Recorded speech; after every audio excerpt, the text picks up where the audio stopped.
Bonjour, je m'appelle Charlotte Faux, je suis journaliste et autrice. J'ai écrit Alaska, l'usure du monde, qui est un journal d'urgence qui raconte le quotidien d'une fouille archéologique au bord de la mer de Bering. Donc sur une mission qui s'appelle la mission Yupik que j'ai retrouvée durant 2 étés. Je suis Claire Oumar, je suis archéologue, donc je suis embauchée par l'université Marie et Louis Pasteur à Besançon. Et je travaille sur ces terrains arctiques depuis maintenant une quinzaine d'années. Et ce projet Yupik a commencé autour de 2022. A priori, les Yupik, eux, c'est des populations qui viennent, comme pour les Inuits, au départ de Sibérie, et qui vont venir peupler toutes les côtes de part et d'autre du détroit de Bering. Du côté russe, ils ont été complètement invisibilisés avec l'Union soviétique et ils ne sont pas reconnus comme un peuple autochtone, mais ils existent. Et ils étaient probablement plus nombreux du côté russe que du côté alaskien au départ. Et maintenant, on considère que c'est la population native la plus importante en Alaska. Il me semble que c'est autour de 60-75 000 habitants, quelque chose comme ça. Et c'est beaucoup plus qu'ailleurs. Et en fait, le gros avantage, si on peut dire, dans le peuplement arctique, c'est que les Européens ou les Occidentaux, parce que pour l'Alaska, les Russes sont arrivés avant les Européens, c'est qu'ils ont été relativement préservés de ce contact, parce que les conditions étaient tellement difficiles, les conditions de vie, que les Occidentaux n'étaient là que de passage. Et donc on a assez peu modifié leur mode de vie finalement, même jusqu'à encore aujourd'hui, excepté par ces relations commerciales qui ont quand même biaisé un petit peu les choses et qui ont fait que les uns se sont souvent plutôt rapprochés des lieux où ils pouvaient se procurer des ressources, et en particulier des ressources dont ils devenaient dépendants, parce qu'ils ont été assez vite friands de certaines des denrées et puis des ressources, notamment tabac, alcool et puis qu'est-ce qu'on pourrait dire d'autre, farine, vêtements, perles qui venaient de l'Occident. Et donc ces populations Yupik, elles sont maintenant beaucoup mieux implantées en Alaska, plutôt toujours sur les côtes et à partir, on va dire, de l'Alaska centrale en descendant vers le sud jusqu'aux îles Aléoutiennes. Et après, dans les îles Aléoutiennes, on change encore de population. Je ne sais pas si je peux rajouter quelque chose, car moi ça m'avait aidé à comprendre de façon un peu caricaturale qu'en fait les Amérindiens, les peuples amérindiens étaient en dessous de la lisière des arbres et qu'au-dessus de la lisière des arbres, au moment où le milieu géographique devenait plus de la steppe, de la toundra, c'était les peuples de l'Arctique. Donc il y a une limite géographique qui est assez simple à comprendre en fait pour distinguer ces deux, on va dire, types de communautés. Sachant que les Amérindiens en fait sont finalement beaucoup plus connus, on connaît tous les Cheyennes, les Cherokees et tout, mais il faut imaginer qu'il y a la même diversité dans les peuples de l'Arctique. En tout cas, moi, c'était ce type de frontière un peu géographique qui m'avait aidé en fait à même me situer en fait dans cette galaxie de peuples qu'on connaît plus ou moins.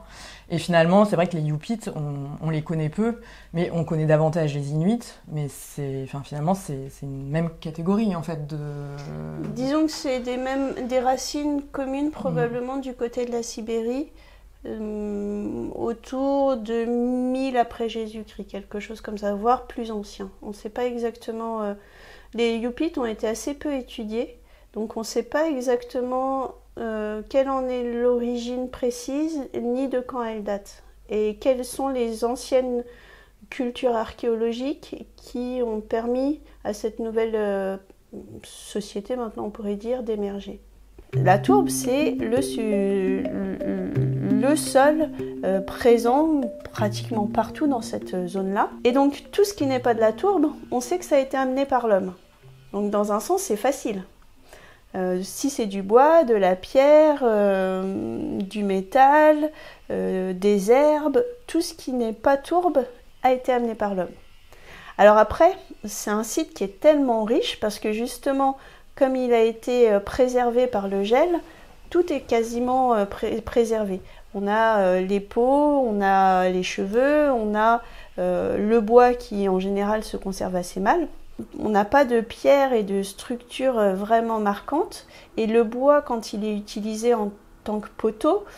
Souvent, ces poteaux, comme ils sont quand même probablement plus rares et sélectionnés, ils sont aussi réutilisés probablement pour d'autres occupations une fois qu'on considère que cette occupation n'est plus habitable ou cette habitation a besoin d'être prise et autres. Parce qu'on a aussi des systèmes de réemploi. Et ça, par contre, c'est des choses qui sont extrêmement difficiles à mettre en évidence. Et finalement, la seule chose structurelle qu'on retrouve vraiment, c'est ces planchers qui reliaient probablement les maisons, ou en tout cas les chambres ou les pièces des unes aux autres, et avec aussi probablement des planchers extérieurs, parce qu'en fait la toundra c'est tellement marécageux et humide que on a besoin de positionner aussi ces planchers pour pouvoir marcher sur des zones qui sont plus confortables. Et ça, c'est des choses qu'on voit encore dans le village aussi. Il y a des zones où on a encore ces planchers de bois pour franchir certaines zones.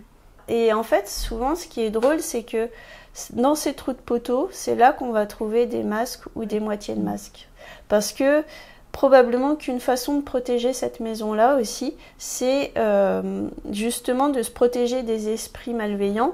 Et donc, les masques peuvent jouer ce rôle d'esprit malveillant. Et c'est assez fréquemment qu'on a trouvé ces masques, et notamment les masques entiers, dans des trous de poteaux. Je pense que avec des yeux d'archéologue, et en particulier de manière générale des yeux d'occidentaux, tout ce qui touche à la culture matérielle et à la spiritualité passant par la culture matérielle, c'est valorisé. Et donc les masques sont l'incarnation de ces objets spirituels finalement. Et on a toujours tendance à considérer justement que le plus intéressant ou le plus valorisé à nos yeux en tant qu'archéologues, c'est justement ce qui sort de la vie quotidienne. Parce que nous, c'est surtout la vie quotidienne qu'on documente finalement. Et donc on est d'autant plus content quand on a des éléments qui sont un peu plus factuels et qui montrent qu'on ne fait pas seulement pêcher, manger, boire, dormir, etc. Et donc c'est là que les archéologues mettent peut-être aussi une emphase sur ces masques de manière générale. Mais finalement, en tant que peut-être préhistorienne ou personne qui s'intéresse à ces cultures dont on a finalement très peu de traces et encore moins de traces spirituelles, à l'exception peut-être des grottes ornées pour les périodes anciennes, moi la culture matérielle m'intéresse énormément. Et finalement, ce qui m'intéresse peut-être le plus, c'est d'arriver à faire parler tous ces objets, que ce soit des couteaux, qu'est-ce qu'on trouve régulièrement, des pointes de flèches, des ossements qui montrent ce qu'ils ont mangé, des bols,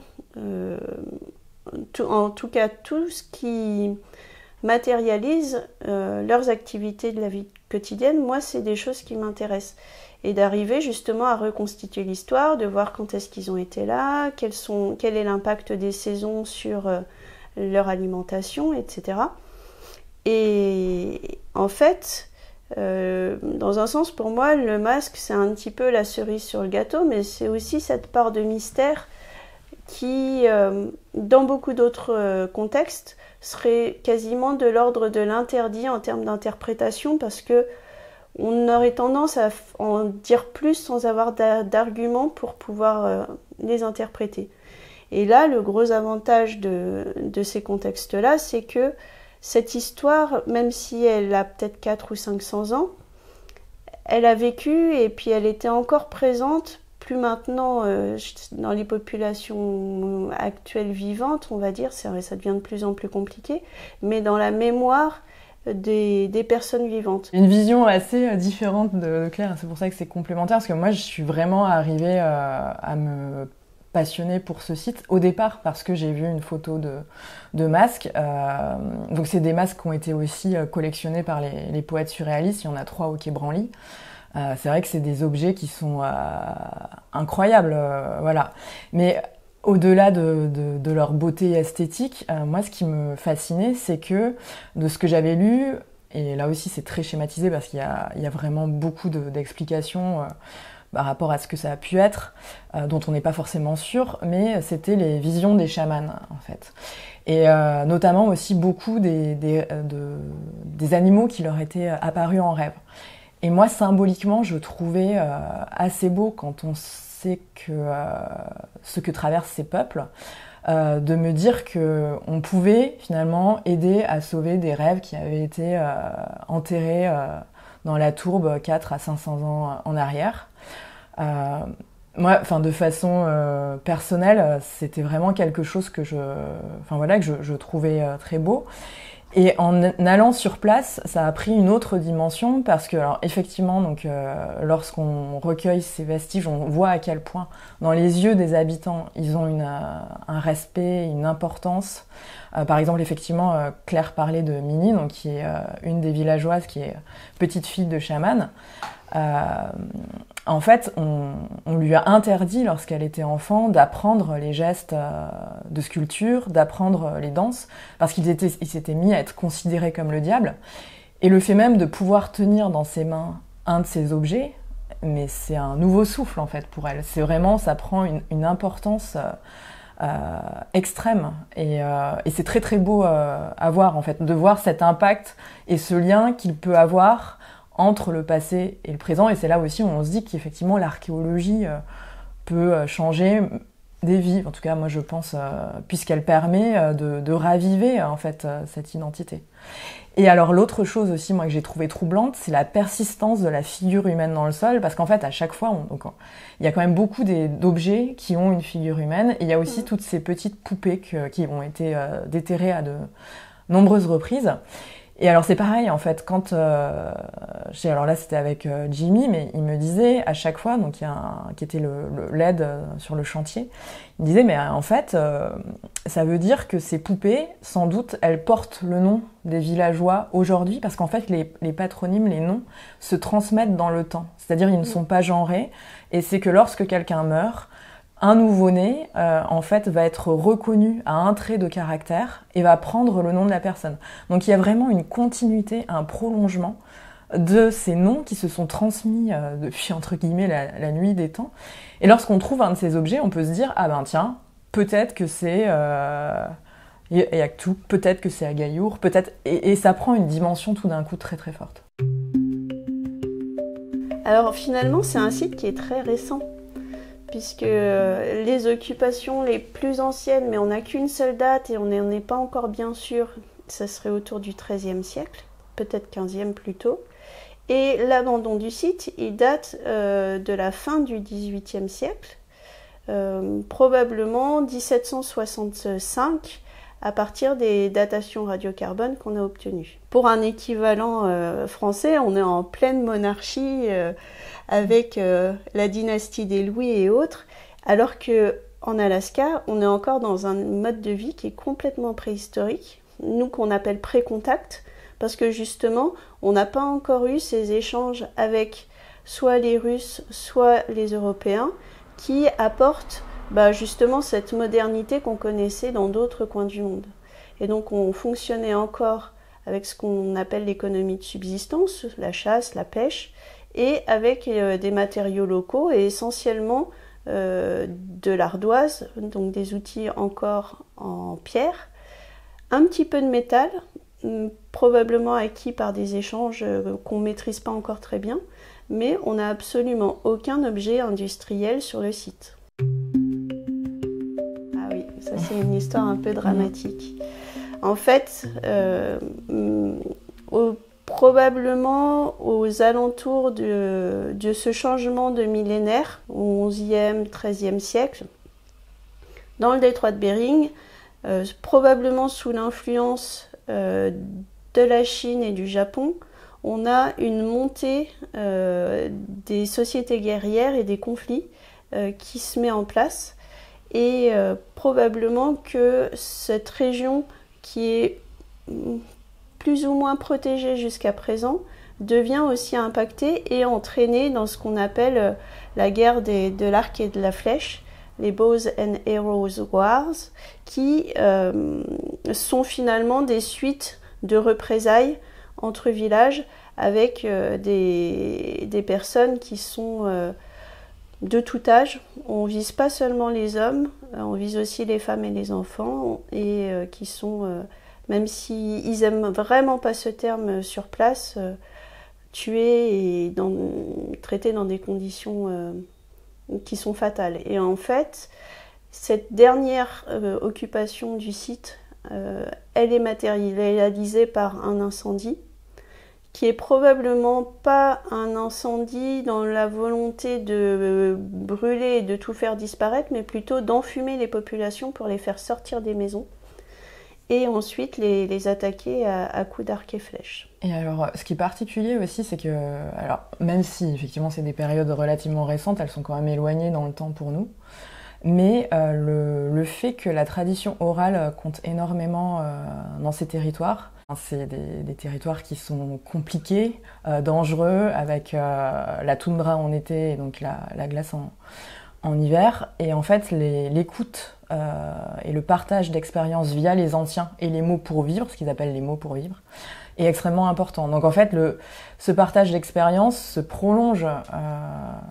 encore aujourd'hui, et ce qui fait que les populations ont toujours connaissance de ces histoires, de ces sites, parce qu'ils ont traversé les siècles de façon extrêmement précise, parce que pour survivre, il fallait se transmettre la parole de façon exacte. Et du coup, c'est vrai que ça crée quelque chose de très particulier, puisque déjà les habitants ont vraiment connaissance de ces lieux. Il y a aussi un respect très fort. On considère aussi que les âmes finalement des habitants qui ont vécu là sont toujours vivantes. Oui. Et lorsque moi je suis arrivée aussi, je pense que ça m'a énormément aidée, parce que le journalisme finalement c'est de l'écoute et ensuite de la transmission de la parole. Et donc j'ai recueilli ces paroles-là, et pour eux c'est rentré dans quelque chose d'assez compréhensible et logique. En tout cas, la démarche que j'effectuais était complètement cohérente par rapport même eux à leur propre tradition.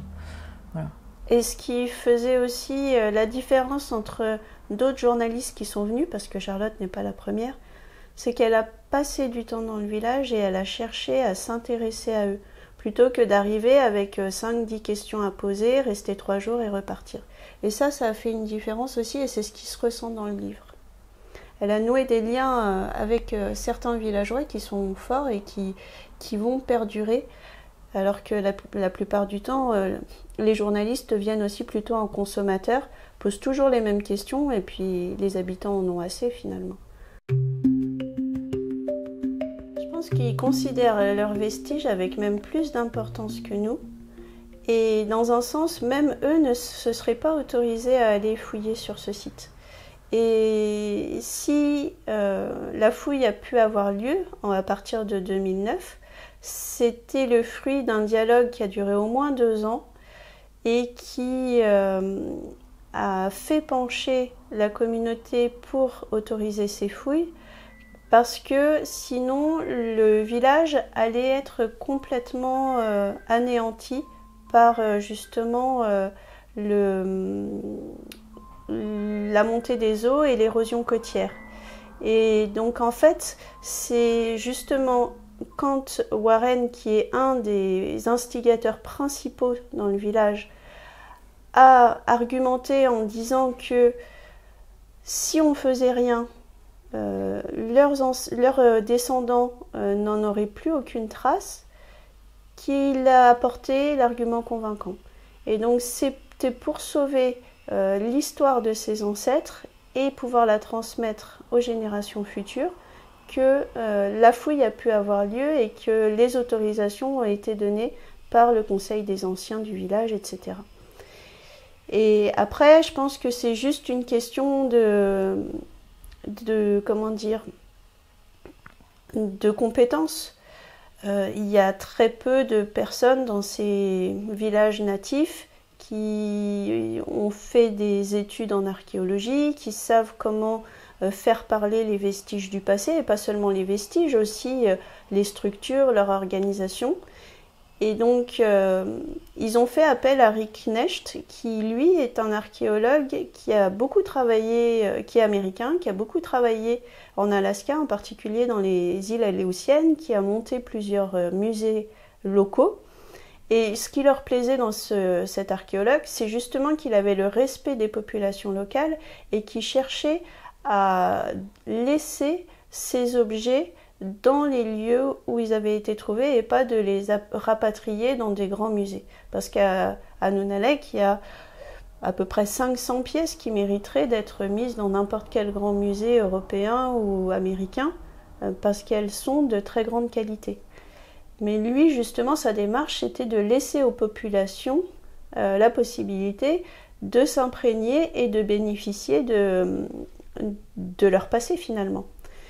Je pense aussi, enfin en tout cas, moi, de ma vision, de ce que j'ai pu aussi recueillir comme témoignage, il y a quand même une relative méfiance de la part des villageois sur les Blancs, donc ils s'appellent les Cassates. En général, les archéologues en plus sont quand même censés être des gens qui excavent, qui déterrent des objets, mais ensuite qui les emportent. Donc qui pillent à leurs yeux. Qui pillent, voilà. Et ensuite, il faut voir que ces objets, pour eux, sont en quelque sorte vivants dans la spiritualité yupik. Les objets, ils ont une âme, donc c'est une UA. Et ça veut dire que s'ils sont vivants, ils doivent rester sur ce territoire. Alors ça, on va dire, c'est l'explication, on va dire, très synthétique.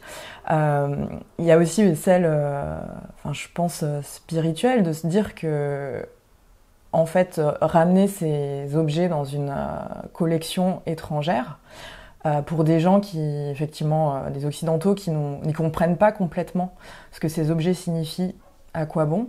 Alors que si on les laisse sur place, ça a une importance capitale, parce qu'en fait, c'est des peuples qui, notamment avec l'arrivée des Russes, puis des Américains, donc des missionnaires puis des marchands, ont perdu, en l'espace d'environ 2 générations, une centaine d'années, un lien très fort avec finalement le territoire et leur spiritualité, puisque oui, c'est ça, en fait, on a interdit les rituels, c'est-à-dire les danses chamaniques, et que lorsqu'on interdit ces rituels-là, qu'on sédentarise des populations avec à la fois autour d'une église et d'une école, il y a une perte de sens et de culture et donc d'identité.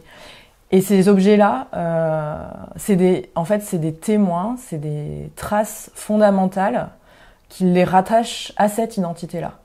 Et du coup, c'est vrai que moi, j'ai eu des moments de très émouvants avec des habitants qui redécouvraient aussi le lien avec leur famille à travers un masque, ou parce que ça leur ramenait des souvenirs, en fait.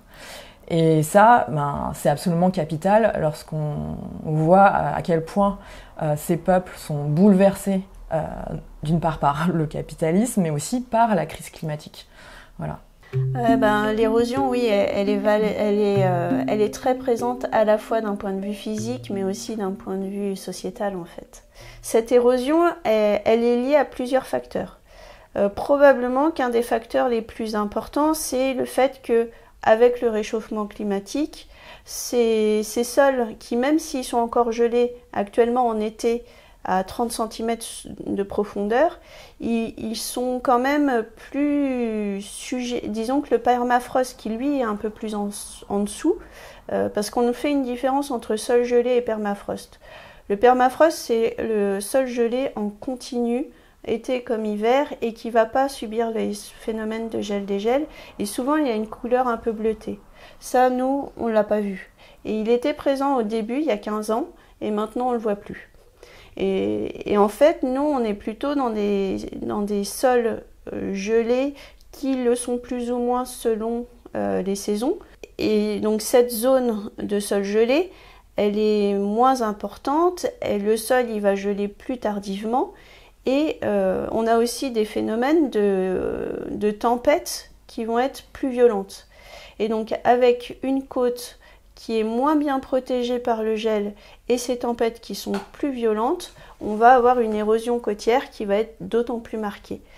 Et comme ces populations-là, elles ont quasiment toujours vécu au bord de l'eau, parce que leur ressource principale est fournie soit par les rivières, soit par la mer, et c'est les sites qui partent à l'eau en même temps que finalement l'érosion se fait. Et donc ça, c'est quelque chose qui touche tout l'Arctique et qui est extrêmement prégnant. La première zone qu'ils ont fouillée en 2009, elle est complètement disparue et elle représentait une quinzaine de mètres carrés, voire un peu plus. Le trait de côte, il a dû reculer d'à peu près 5 mètres, je dirais, en 15 ans. Et c'est vrai que les tempêtes, actuellement, même on a pu le voir l'été dernier, redoublent d'intensité. Donc il y a aussi des phénomènes climatiques qui sont imprévisibles et qui, à un moment, vont emporter beaucoup plus vite qu'à un endroit localisé que c'était prévu. Donc c'est vrai que en plus, je pense que c'est difficile de donner une moyenne dans le sens où parfois il y a un phénomène violent qui du coup va interagir de façon locale, de façon très forte. Ouais. Et en plus de ça, on a le niveau de la mer qui remonte. Et là, c'était impressionnant. Et ils ont envoyé des photos à Charlotte, c'était à la fin de l'hiver. Ouais, tout était inondé. Les routes étaient complètement inondées. Et ils considèrent en général que toute cette zone du détroit du delta du Yukon-Kuskokwim, donc les deux fleuves qui se rejoignent là avant d'aller se jeter dans la mer, elle sera sous l'eau d'ici maximum une trentaine d'années, je pense. Et je crois qu'il y a à l'échelle même de 5 ans, de toute façon, ils savent qu'il faut déménager le village. Donc c'est maintenant en fait. Ce qu'on assiste à ce qu'on voit aujourd'hui, c'est que, et c'est ce qu'ils appellent le grand brouhaha, c'est qu'avec finalement Internet, le fait d'être lié aussi en permanence à un monde qu'ils ne comprennent pas et qui est très éloigné d'eux, déjà, chez les jeunes, ça entraîne aussi énormément de tentations. Et ce qui est assez normal, c'est que lorsqu'on grandit à Queenahawk, enfin voilà, qu'est-ce qu'on fait quand on est jeune ? C'est un des villages les plus pauvres de l'Alaska. Il y a des problèmes de drogue, des problèmes d'alcool, même si c'est dit être un village sec, c'est-à-dire dont l'alcool est interdit. Mais évidemment, lorsqu'on est parcouru par, on va dire, des pêcheurs de pêche, de tourisme qui, dans leurs glacières, amènent des bières ou des bouteilles de whisky, tout ça est extrêmement mêlé avec une culture qui est en plus où, on va dire, les traditions sont effectivement en train de disparaître parce que les dernières personnes qui ont des souvenirs, par exemple, des chamans ou des rituels tels qu'ils ont pu être effectués depuis des millénaires et d'un coup, on va dire au mi-temps du 19e siècle, disparaître avec l'arrivée des Blancs, des Cassates. C'est des gens qui ont une soixantaine d'années, comme Minnie, qui est petite fille de chaman. Mais ensuite, on va dire, il y a un arrêt. Et c'est là où c'est complexe, parce qu'en plus, avec la crise climatique, le territoire, ils se mettent à ne plus le comprendre. On va dire que tout est bouleversé, c'est-à-dire que les baies saumons qui rythmaient la période de la cueillette, on ne les trouve plus comme avant, ça arrive plus tard, plus tôt. Les phénomènes climatiques deviennent incertains, donc en fait il y a une déstabilisation totale et globale de tout ce socle-là. Et c'est pour ça qu'on a appelé aussi le livre L'usure du monde, en fait. C'est parce qu'il y a un terme, donc Yupik, donc qui s'appelle Oustek. En fait, c'est ni plus ni moins que l'ébranlement du permafrost, donc en fait l'usure de ce socle stable, et que les scientifiques ont repris ensuite pour parler de ce phénomène-là. Et donc en fait, c'est un peu la boucle est bouclée, parce que si la toundra en fait s'effrite, en fait, c'est tout qui part avec. Donc à la fois un mode de vie et un habitat. On les a poussés avec la sédentarisation, avec notre mode de vie, à vivre comme nous, alors que c'est pas possible de vivre comme nous. Et ils ont besoin de cette vie que nous on appelle traditionnelle, mais qui n'est pas si traditionnelle que ça finalement, et qui convient et qui est la plus adaptée à ces lieux-là finalement. Et l'hiver, là par exemple à Queenahawk, il n'y a eu qu'une semaine de neige. Et cette saison qui était celle du rassemblement, c'est-à-dire qu'il faut imaginer que la toundra c'est vraiment infranchissable en été parce que c'est une grosse éponge bleue et verte qu'on ne peut pas traverser. En hiver, tout devient blanc. Il y a cette glace qui permet en fait finalement les rassemblements des peuples de la toundra. Et là, maintenant, en fait, plus rien n'est possible parce que la glace devient trop fragile. Et qu'est-ce qu'on fait lorsqu'on est un peuple qui vivait, en fait, de ces fêtes depuis des millénaires, lorsque, d'un coup, la glace ne permet plus oui, finalement, ces temps de retrouvailles.